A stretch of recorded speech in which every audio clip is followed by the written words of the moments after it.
years in public service.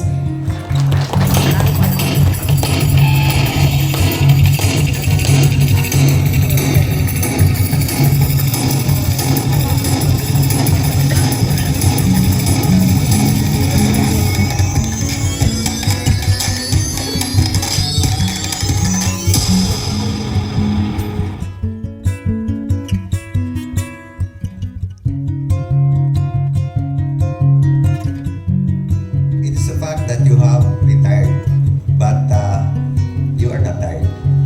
So God bless all of you, all of us, and God bless Santa Cruz. Thank you very much.